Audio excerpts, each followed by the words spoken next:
mismo sa lahat, something that we want, something interesting, deeper, yung parang ganon. Pero minsan hindi yun ang gusto ng Panginoon eh. Kasi gusto niya, kaya nga tayo andito hanggang ngayon dahil yung rewind ng rewind, recap, paulit-ulit, hanggang sa, kasi hindi naman natin kayang mabago na walang tulong ang Panginoon. Di ba? Sa araw-araw sa ating buhay. Sino na ba yung grabe talaga yung love sa Panginoon? Na araw-araw talaga ay siya yung una niyang kinakausap, nag-worship sa paggising. Hindi ba dumarating sa buhay natin yung parang dahil sa pagod natin sa gabi ay parang tulala lang tayong nagising? O kaya ang iniisip ay trabaho agad? O kaya yung asawa sa Pilipinas, yung problema? O kaya nainis sa amo dahil hindi kayo binili ng kape? Kinukwenta mo kung magkano na gastos mo, yung parang bang bumangon ka na tulala? Though you love God, kasi napaka-anointed, napaka-ano na nga natin eh. Halos lahat na, ang tagal na natin, 15 years, 20 years, 5 years, since birth.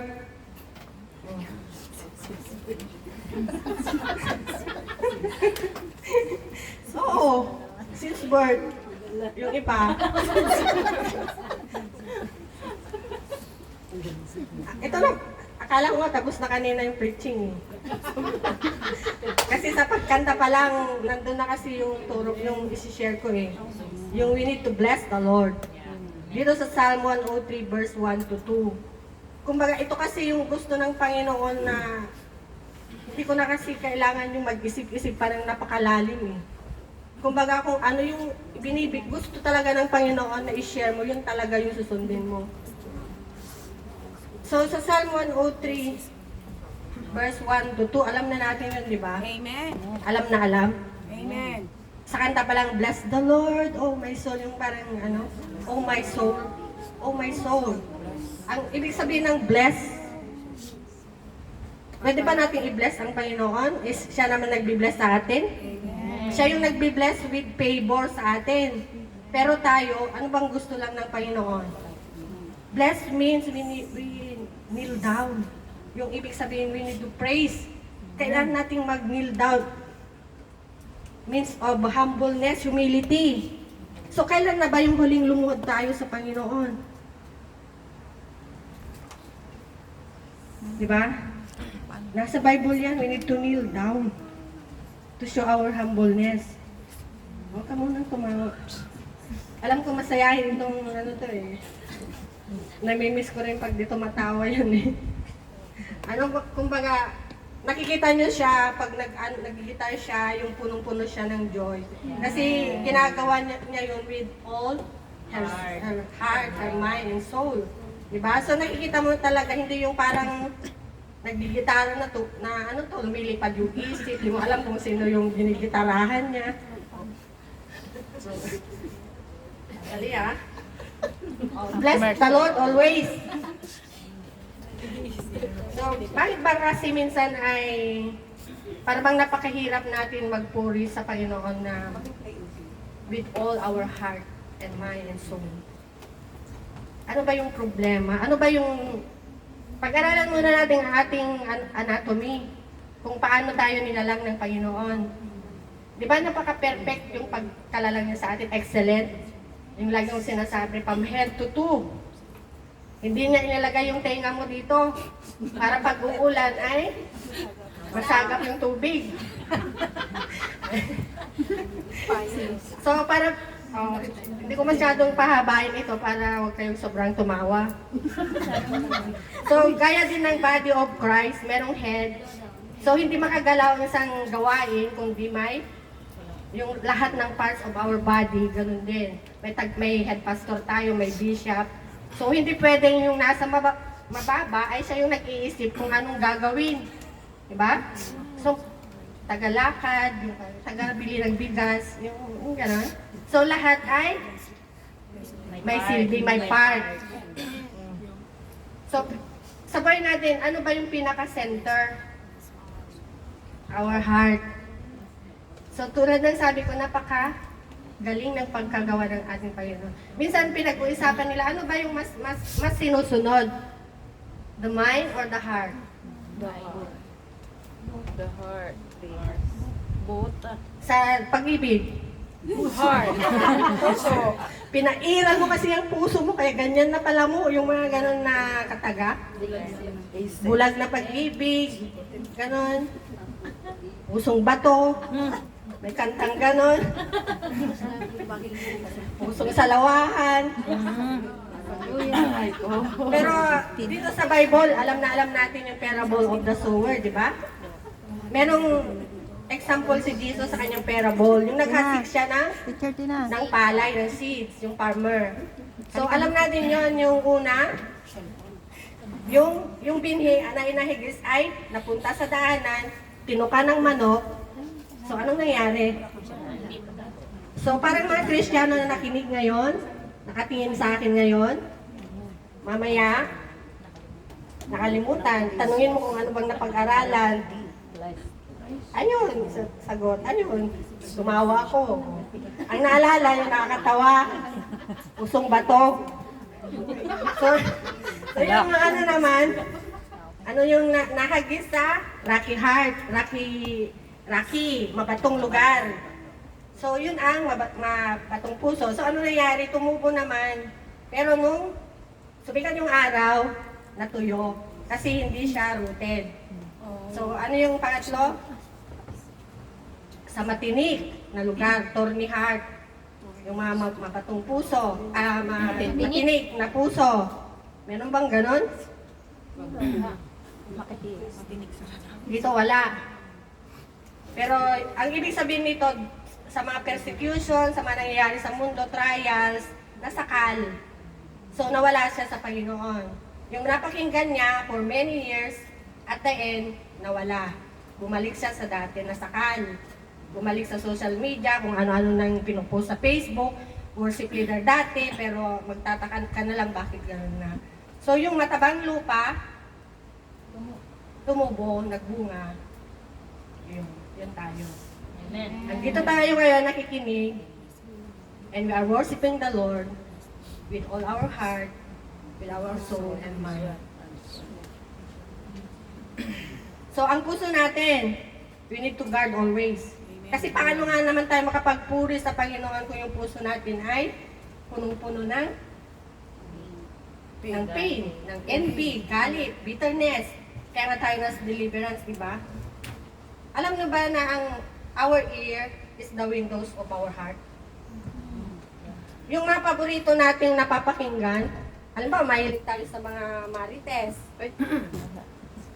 Sorry, hindi safe Ate Marites ha. Yung mga, alam nyo na yung sinasabi niyong marites? Yes. So, tingnan nyo, ang galing ng mga gawa nila. So, di ba, our ear is our heart. So, pagdikitin natin yung tenga natin, magiging heart siya. Wow. Tapos yung heart, sa gitna niya is Ear. So, di ba gustong-gusto nga ng Panginoon, ang napakahalaga sa buhay natin ay ingatan natin yung ating puso. Kasi nga paano tayo makapag-worship sa Panginoon sa umang, hindi lang pag Sunday. Though ito yung araw talaga na kailangan sama-sama tayo, kailangan may local church tayo para magpuri sa Panginoon.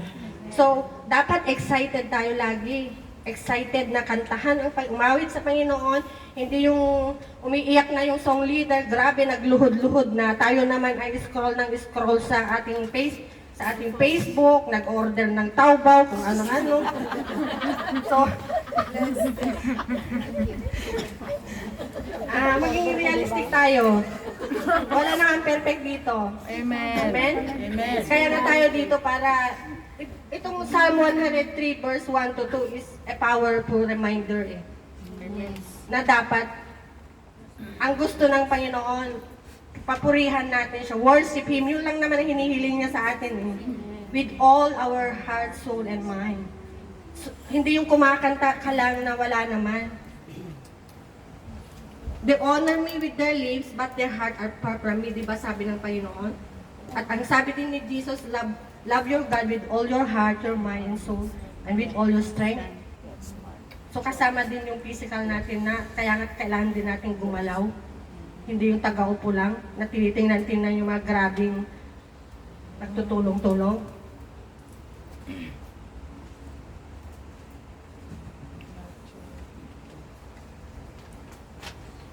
So bless the Lord, O my soul. Bless His holy name. Bless the Lord, O my soul, all that is within me. Naririnig ko yan sa mga worship leaders, sa intro nila, ulit-ulit. So, tulad ng sabi ko, ano ba yung problema kung bakit hindi tayo makapag-worship sa Panginoon? Tayo yung nakakaalam nun. So, victorious naman tayo, overcomer naman tayo. Mahal natin ang Panginoon. We are here para purihan siya. Malaglag na yun.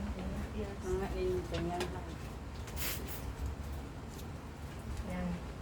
Pero bakit hirap na hirap? Kumakanta tayo na, di ba dapat pouring out? Kung may nararamdaman ka sa puso mo, dapat di ba, you need to pour out to God. Huwag mong pairalin yung pride mo na parang di mo kailangan ng Panginoon para instead, pinipili ng tao na lumayo. Yun nga yung nakakaiyak eh. Tagal-tagal na natin minsan eh. Even to myself, honestly, yung pagising sa umaga, the will of God.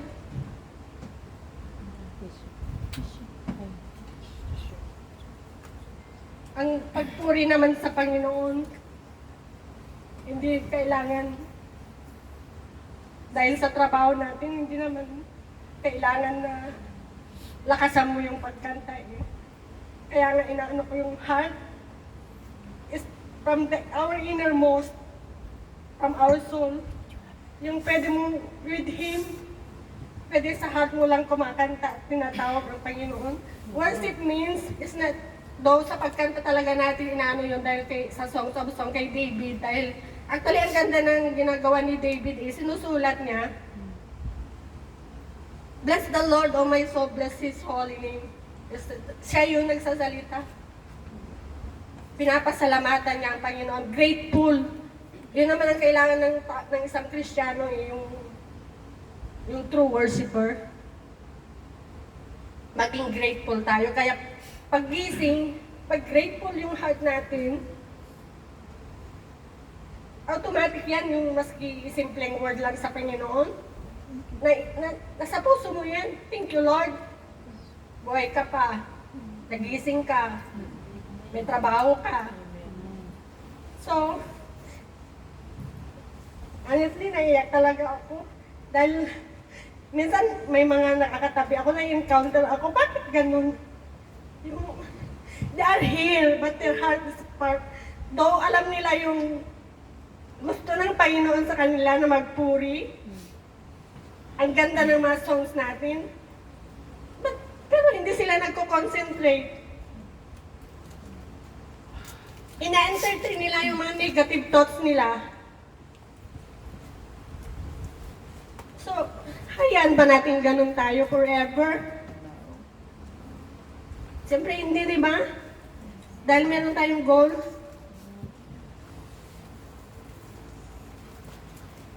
So, dito tayo sa Bless the Lord, O my soul, and do not forget all His benefits. Yun ang isang mga bagay na nagpapaalala sa atin kung gaano tayo ka-grateful sa Panginoon eh. Sabi ko nga, this verse sa Psalm 103 verse 1 to 2 is a powerful reminder for us. Kasi ang daling makalimot minsan pag sobrang pagod na tayo, ang dami na nating problema iniisip sa family, lahat-lahat na employer. Pero saan nga ba tayo humihingi ng tulong? At sino ba ang nagpo-provide ng mga bagay na kailangan natin? Di ba sa Lord? So, kung punong-puno yung ang kailangan lang naman ng Lord sa puso natin ay submissive heart, repentant heart, di ba yung mga naririnig natin na turo ni Reb? teachable heart, compassionate heart. Hindi naman niya kailangan yung mga thorny heart, pusong bato, kung ano-ano dyan, di ba? Ayaw natin may pusong ligaw din? O naliligaw? Naliligaw? Multo yun. Ha? So, pag mabigat kasi yung ating nararamdaman, kalooban, we need to humble ourselves. Kung kailangan we need to kneel down, gawin natin yun. Huwag tayong mahiya. Kaya nga tayo nasa church di ba? Huwag tayong mag-pretend na okay lang tayo. Aminin natin sa sarili natin that we're not okay. It's ok to be not ok, di ba? May mga ganun na nababasa. Mental health. It's ok to be not ok. Oh. Mahalaga kasi dito acceptance Kasi pag hinahayaan mo yan, kaya nga maraming na-heart attack kasi, di ba tulad ng sabi ko, our ear is the windows of our heart. So, madalas yung mga na-heart attack, yung may nabalitaan sila, so, mahina yung puso nila.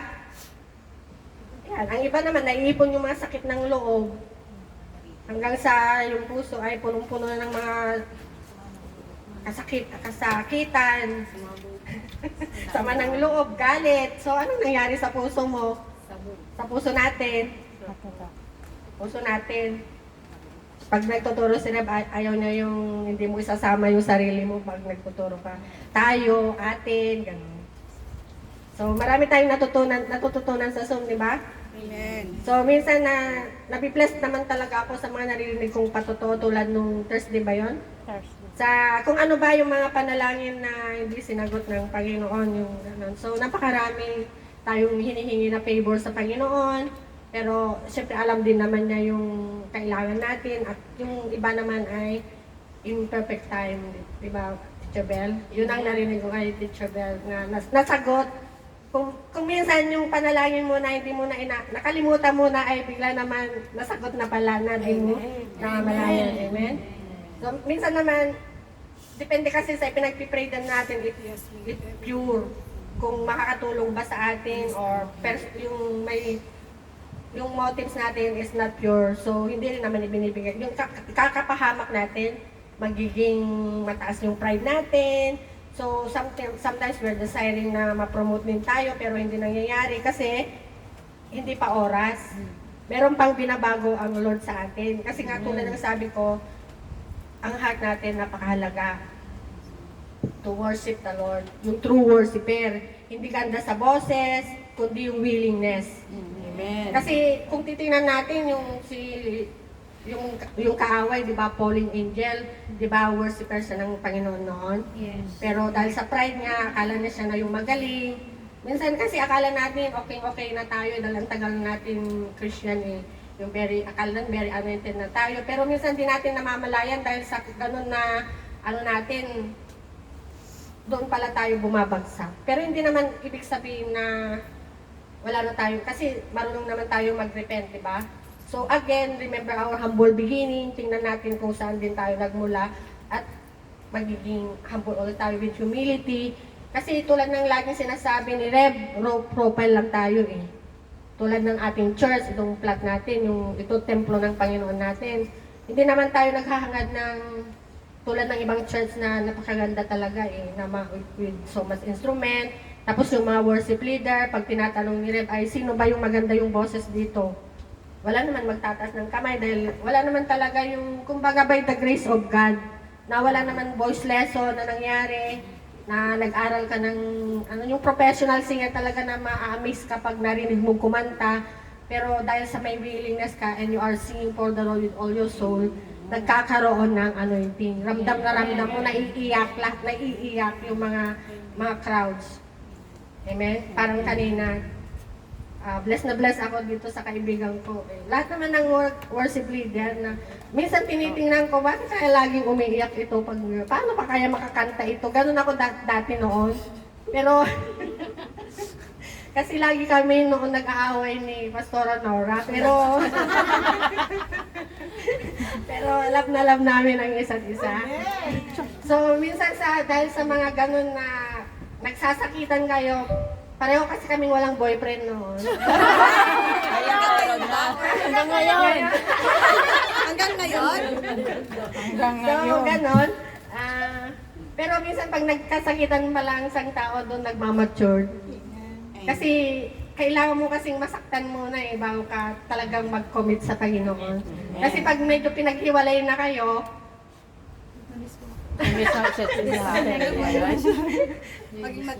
yun na yun.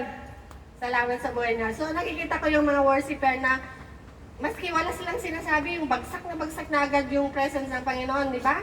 Itinuturo din naman ni Rev sa Zoom na huwag tayong magsalita ng magsalita. Kasi worship, song leader ka eh. So you don't need to talk so much, just sing. Tama na yung, oh Jesus, hallelujah, we love you Jesus. O kaya yung beginning ng kanta. Kasi pag mas marami kang sinasabi, mas nawawala naman yung focus ng iba na hindi makakanta ng maayos kung ano yung songs. So, itinuturo naman ni Rev, kaya sabi ko nagre-review lang tayo, di ba? Nire-recap ko lang kasi ang sipag nga ni Rev magturo. At napakaganda ng kanyang mga tinuturo. So, ina-encourage ko yung bawat isa na kung di naman kayo makapag-video ay makinig. Kasi meron naman tayong, Bluetooth earphone. Earphone. Earphone, hindi earphone. May airpod. Ayan. So, yan, sabi ko nga is, hindi naman kailangan yung napakagandang boses, napakagaling mong magsayaw. Ang kailangan ng Lord yung puso mo. Kung sino ba yung sinasayawan mo, sino ba yung kinakantahan mo. So, damang-dama mo yon. Kaya nakikita ko yung tamatamburin. Maski pawis na sila, nakangiti pa rin sila. Amen. So, sabi ko na, dinidesire ko rin talaga sa sarili ko yung ganyan. Yung maski pagod na sige. So, minsan yung mga damit ay kasama din sa mga nakakapagpa-excited sa atin. Pero hindi rin naman yun ang mahalaga din, di ba? Kasi nga, kumbaga, ang mahalaga talaga yung gusto mo. Pero hindi naman pwedeng hindi ka man lang mag-ayos. Subukan din kaya natin magdamit ng sako. Yung kay David, nung magsayaw siya sa Panginoon. Gusto niya mag-order na tayo? Sumataw ba? Marami naman na siguro lalagyan ni Nora ng bulaklak. Yung sako, o wala na, hindi na sako. So, yun.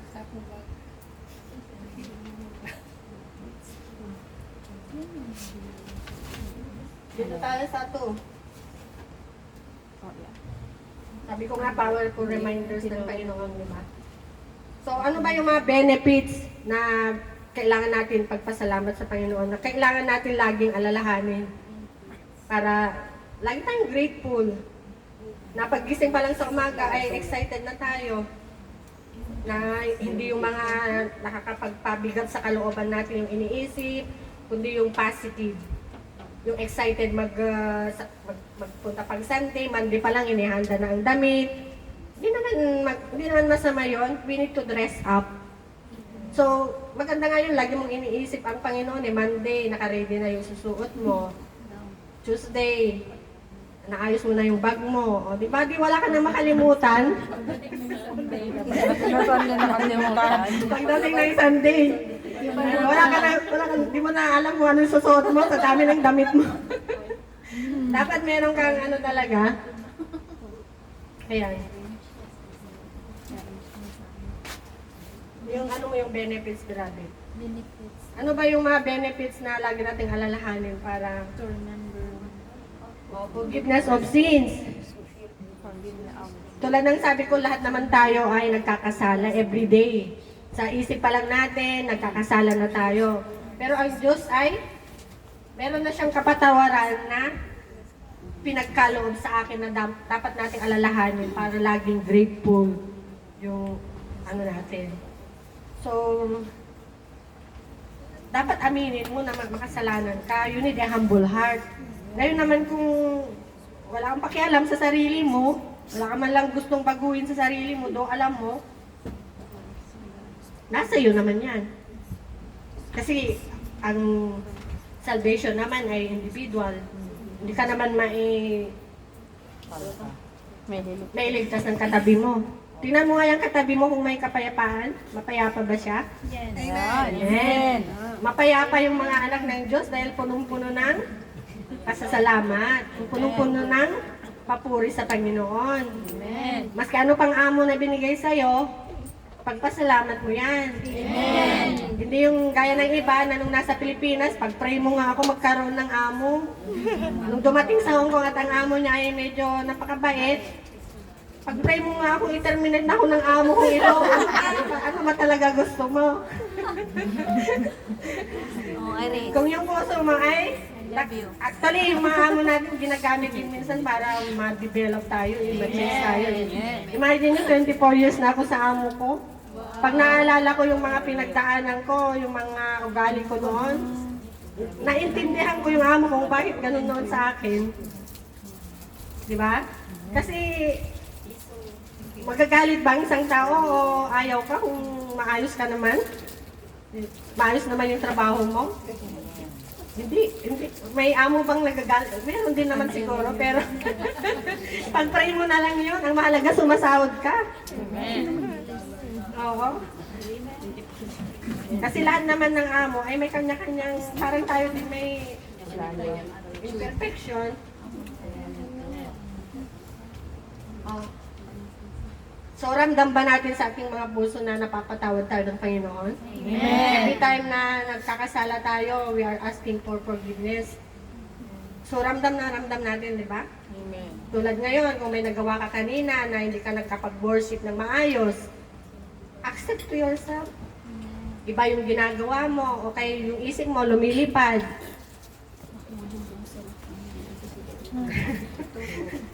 You need to accept and huwag kang magkunwari. Kasi, you know our heart. Di ba meron tayong minememorize na gano'n? Oh Lord our God, you have searched us and you know us. You know when we sit and when we rise, you perceive our thoughts from afar. So alam niya, wala tayong may tatago. Siya yung nakakaalam ng kaibuturan ng ating puso. So, huwag natin sinasabi minsan na alam naman ng Diyos. Yung parang defensive tayo. Pag may sinasabi yung iba against us, parang ginagamit natin yung salita ng Panginoon na alam ng Diyos kung yung nasa puso ko. Hindi natin alam, that also pride. Yung hayaan na lang natin, huwag na tayo maging defensive at hayaan natin yung Diyos na lang yung magtanggol sa atin. At pag nakita naman na gano'n, siya na yung lalapit sa'yo kung sino man yung nakasakit sa'yo, whatever. Yun. Yung puso na punong-puno ng pasasalamat sa Panginoon. Kasi kung mahal natin ang Panginoon, hindi na natin hinahayaan na pinapasukan pa ito ng, though we are not perfect, lahat tayo nagagalit, nagtatampo. Ang dami natin ayaw sa ating mga kasamahan. So, yun ang mga nagiging distraction sa atin para hindi tayo maging excited na akyat dito eh. O kaya darating tayo, nakaupo doon sa pintuan, yung mata, parang di mo maintindihan. So, lahat tayo na ganun. May time na ganun tayo. Di ba? So, aminin lang naman natin sa ating sarili, hindi tayo pwedeng magturo ng tao. Kasi tayo din mismo, maski naman lagi kang naka-smile, darating dito, excited ka lang naman pala magkape. Hindi, mga lang to, hindi ko sinasabing kayo, mga patawa lang natin, for example, in realization, natin yung, we need to, tingnan natin kung ano ba yung purpose natin at pag Sunday. Kung bakit tayo makiat dito, are we excited to praise, to worship the Lord? Dapat ganon. So pag ganon, may mga hindi mo na iniisip kumain, ang gusto mo na lang mag-practice, di ba? Actually, ang ganda-ganda yung pag Sunday, yung nagpa-fasting ka muna sa umaga eh. Ayan. Mag-fasting na yung mga gusto mag-fasting. Pero, siyempre, naiintindihan naman natin na sa mga amo ay kulang na kulang sa pagkain.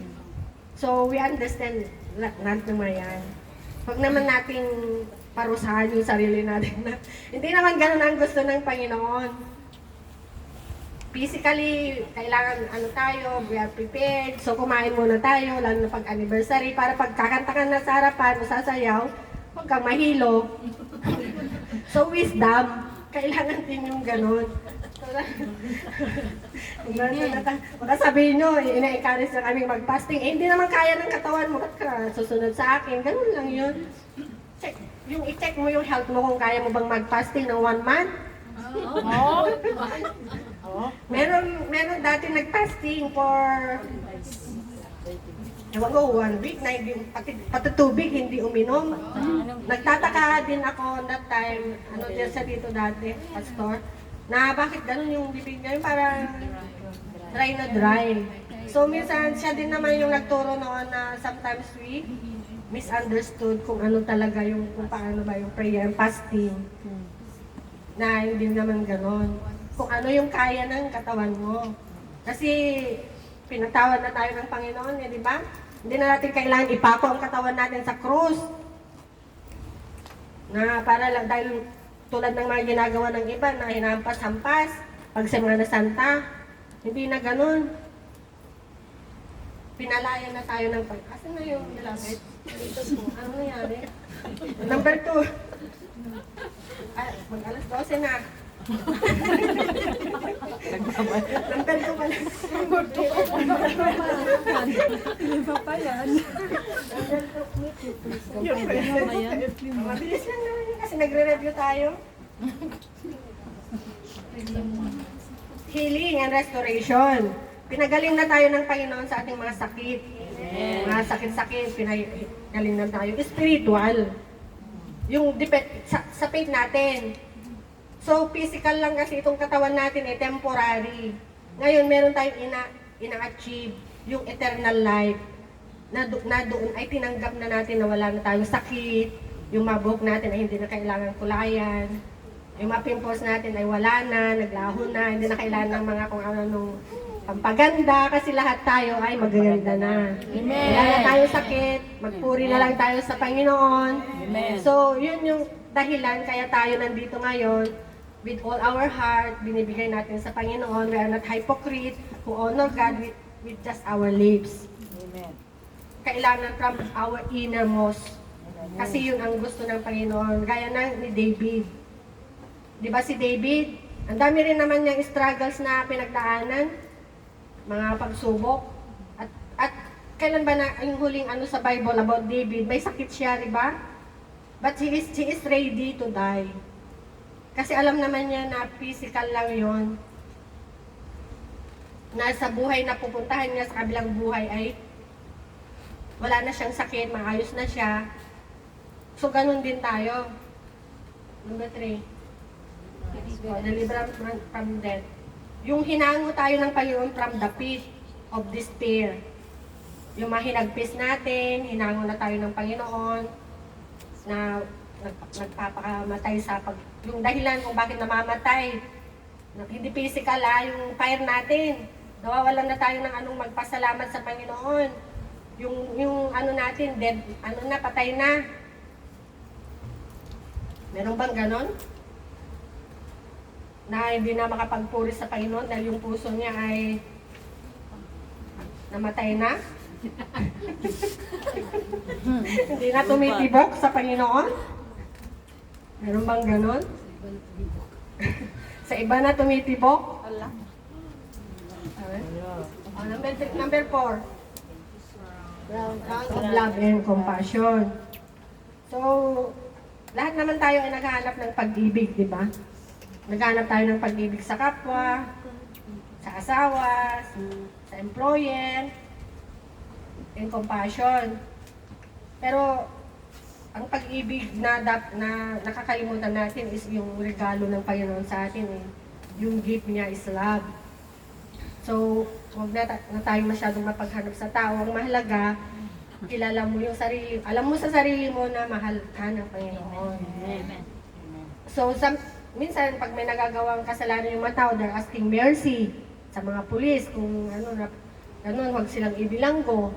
Pero, sa Diyos lang naman tayo kakapit asking for mercy. Naantok na ba kayo? Hindi. More. Number 5.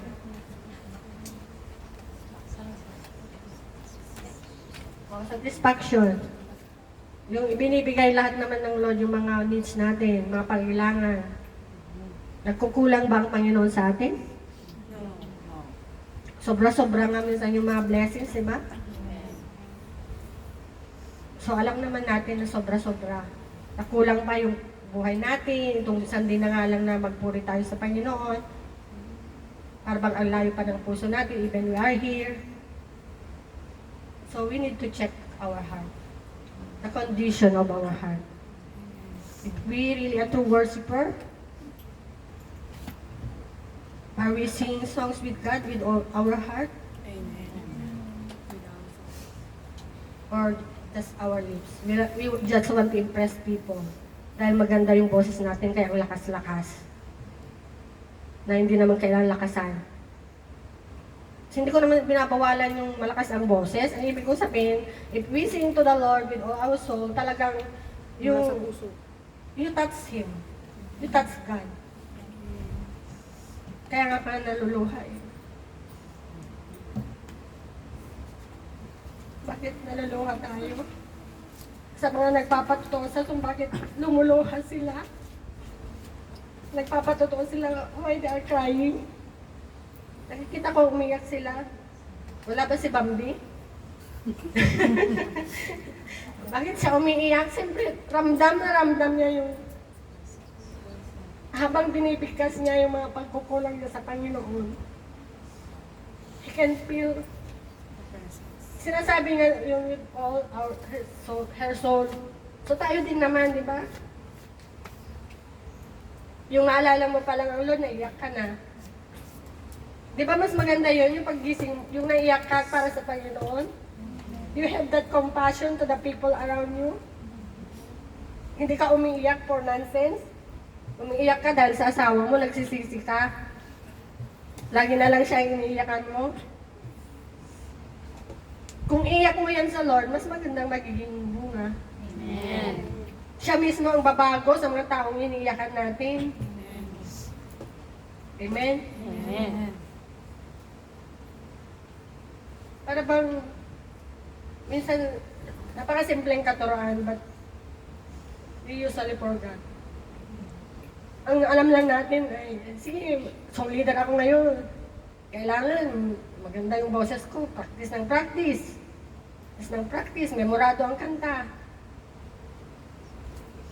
Pero nakita ba minsan na hindi nahihipo ang mga tao? May mga case bang ganon? Na parang bang ang hirap bumaba yung presence ng Panginoon, yung pagbagsak ng presence ng Panginoon. So, talaga itong mga worship leader are, lahat naman tayo, pero sila yung frontliner. Kumbaga, sila madalas yung tinitira ng kaaway. So, napakalaga talaga na yung puso nila bago ma-assign yung maayos. Kasi paano mo mapapaano yung tao yung magpo-flow yung anointing kung ikaw mismo na nag-lead ng songs ay di mo muna pinaayos yung puso mo. So you can may mga tao talaga na ramdam maski anong pigil ko sa pag-iyak ko kasi iniisip ko na hindi ako iyakin. Kasi madalas naman pag may nag-lead ng song ay hindi ako masyadong naiyak na grabe. Pero hindi ko talaga ma-express. Gusto ko talaga umiyak. Yung wala siyang sinasabi, ano lang, napaka-simple. Minsan iniisip ko dahil kaya napaka-buti ang tingin ko sa taong to. Hindi, pero there is anointing.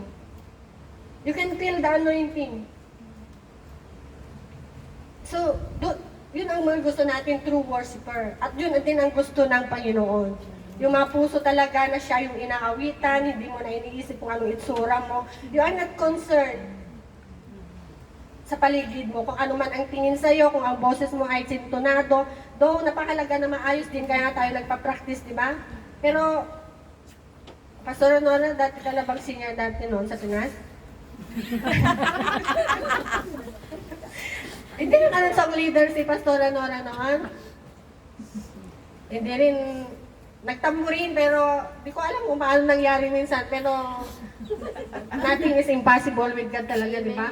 Minsan kasi, parang gusto natin encourage yung isang tao, though para bang sa isip mo, parang napaka-imposible dahil ang dami pang mga leader noon, kung naalala mo, dahil sa tambourine, ang dami mga leader, itong si Nora at ako, ay parang mag-decor-decor lang ng konti, okay na, nasa park na naman. Sinasabi ko na sa kanya noon na one day magiging leader ka ng tambourine. So, minsan naisip ko, bakit nangyari yun? Kasi, di ba, Pastora Nora? Hindi ka rin makapaniwala noon, natatawa ka sa akin sa pinagsasabi ko. Pero God there's a perfect time talaga. Amen. Na minsan yung bagay na hindi mo inaasahan ay nangyayari. Amen. So tayo din, bakit tayo naging teacher? Bakit tayo nagtuturo ngayon dito, nakatayo? Inaasahan ba natin? Hindi. Wala tayong kakayahan. Pag inaasahan tayo ni Reb, ang daming, para bang, you don't have much confidence na kaya mo yan. Humihingi ka sa Lord ng confidence. Our confidence is with God. Para mang iniisip mo, ano kayang maging reaction ng mga tao sa akin, yung mga negative injection, mabibless kaya sila sa sasabihin ko? Or i-compare ba nila ako sa yung mga negative injection na gano'n? Sa nag-preach nung gano'n na mga very anointed talaga? So, yan ang gawa ng kaaway para minsan ay ano ka, ma-intimidate ka. O kaya may mga listener dito na nakaupo na parang hindi interesado sa the way you speak. So yun yung mga bagay na kailangan wag tayong pa-distract. Kasi ang Diyos naman yung pinapaluguran natin dito eh. Amen. And He's looking to our heart. Amen. So dyan lang tayo. Alas 12 na. Ano ako sa time ko eh, kasi nakikinig ako kay Red eh. Amen. Yes. So, pwede ba natin tumayo? Hindi ako nag-overtime. Wala ka ng extra pay. Sobra-sobra na, amen? So, okay. Aminin natin sa ating mga sarili. Nandito tayo ngayon. We are excited na pumanhik dito sa tahanan ng Panginoon. So, kung kanina yung puso natin ay hindi maayos,